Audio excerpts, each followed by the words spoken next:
I guess I'm making another short video today, but I spoke to some family people and some people that have reached out to me and stuff. And like I said yesterday, I have like a very consistent theme I see is about worried about me being silent. I think somebody also talked about, oh, I shouldn't have put their face or whatever on there. But like, but that's the person that raped me. If it was a news channel, now they would have put the person too when they are talking about stuff. It's a documentary. You guys should see it as that. This is a documentary. And my thigh is still paining me after he came in February and like dislocated my leg because he wanted to sleep with me. Health stuff, work stuff. You guys are not seeing the thing. I just was checking yesterday and found that thank God I didn't have any STD, but he still gave me infection that I had to go get antibiotics for from the doctor that I literally forgot because of all the mental turmoil. Like, what? Like, if nobody wants to support me, like I said, it's fine. It's okay. This is what has been happening to me all my life, and I've seen the patterns in people's behavior. It's like you're fine with them, but immediately you talk and start to speak out as a woman, they'll quiet you. And for the longest time, I didn't know it was also part of me being a woman that was the problem, but I've come to understand now, and I know very, very well now. So, and it's okay. That's fine. I implore you, it's up to you. If you do not want to support me and you don't understand, that's fine. That's okay.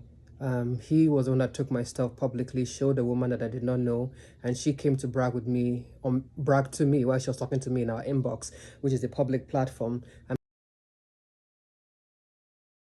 posting subliminal messages of her threatening me, and she's the baddest bitch and all that stuff on her page. And people are like, oh, I mean, you don't know. I'm just like, yeah, I don't know, but you are dealing with a covert narcissist, and there's so many patterns, like so many things I see. Even yesterday, I listened to a voice note when he came here last time we were having sex, and he said about the mourning thing and how he told her. And I'm just like, some of the things he says is like, he's very, I know Matthew, he's very meticulous. He pays attention. That is his flaw too. He pays attention to everything. So I know he watches me now and stuff. I did not think before because, like I said, the narcissist does a good job of like convincing you. And I believe him, I still believe him, like I say, in some way or another. But I also look at the patterns of behavior that I see, okay? So yeah, somebody told me to get in a training order. Yeah, I went to the police station, I went to report about rape, and I was shaking that day and I left. I remember I was early this year, and I think I was texting him too. And when he still blocked me, I was contacting him when I was like angry because I was trying to get like answers. When I just got angry, like after I saw him in February, because I thought he was a victim. He convinced me that he was a victim, and I did everything wrong. But then there was nothing I did wrong. Then the reason my offense is being black, being materialistic, like his mother and sister said, than because I'm black, I'm racist. They are racist too. So they did not like that and asking about that. And then the fact that I told him that he's misogynistic, that's where it really started. And all the cold treatment as he started pulling away and all that stuff, that makes sense to me now, all the patterns and all the stonewalling and stuff that he would punish me before and I didn't understand. And then he went to the family and they gave him a go ahead to continue to rape me, abuse me, and abandon me. And then he helped him to cheat on me and bring a woman for him. And then the woman has the audacity to be reaching out to me, and then they're threatening me. And he sits down and type a note and put letter and pages of stuff and put my name and my middle name that he knows, that I just saw again in the conversation we had. I was like, oh, it's Matthew. I was like, and then you guys are like thinking I would just sit here, and I'm like, no, everything is going to be brought to light. Everything. He started taking my name publicly. Men do this. This is what I did. This is what happened to me. Surviving men and male-centered women. This is a documentary, and this is what it is. It's a documentary. So if you don't like me or you're ashamed of whatever, that's fine. If any organization doesn't want to hire me, because I'm talking about someone that have physically violated me. When I was raped before, and I was dealing with some rape trauma, yeah. And he saw when I confronted the guy and he made me feel, but then he came back to double and rape me because of what? Because of power, because I was nobody. I was not a person. Do you know how that feels? And bringing disease to me when I found out that I was just sick and I needed my partner to be there. My mother was also going through some things too, and I did not get any support. I was going through racial experience, and then he came and sat here on the couch and told me that it's hard for him, that he will find a woman that is not black. But he did not know that what I was going through was racism. After all the things that we talked about and everything, not like he did not know, he knows too.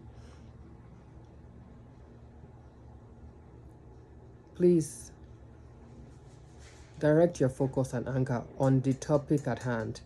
What I went through, what happened to me, that's what it should be focused on. That's what you guys should talk about. The problem in our society that continues. The family members, everybody, they try to silence the woman all the time. And the children. They've been trying to silence me since I was a child. Nobody can silence me. You guys should get used to it. We're going to talk about this stuff, the things that are happening to us in the community, in society. We're going to talk about it. In friendships, in sisterhood, we're going to talk about it. If I'm wrong too, I'll take my own accountability too. Because in all these things too, I've done a dive in. All right, I've taken months and years since I was a kid. I was just looking at something. They always say, "Oh, there's a devil in you." Eldest daughters when you're 7. I say, "Hey," so it's all of us that they were talking like that because we just said something that was true. What we're seeing that is happening is true. The world should get comfortable. They're going to see what they created. This is what you did. This is what men did. This is what you women did. This is what you guys did. Ashley, Mariah, all of you. This is what you guys did. You guys wanted to kill me. You let your brother want to kill me because you guys did not like that I was relaxing. I was a black person. You guys did not like that. All the subliminal racism. And you, Ashley, too, as you said that his ex didn't like you, what you did to her, too. It's coming for you, too, now. Well, you're already living it. All of you guys are living it. You guys are miserable, you know. I'm so glad I'm not with you guys for your 4th of July and your fakeness and everything, being around people that hate you. All those microaggressions. The sister will carry her chair and go and sit down somewhere far away from us. That was all the time. Marry your brother, please, and leave us alone. We're speaking the truth, whether you guys like it or not. You're going to see what you did. Just the way you took me outside publicly, you should be accountable also publicly.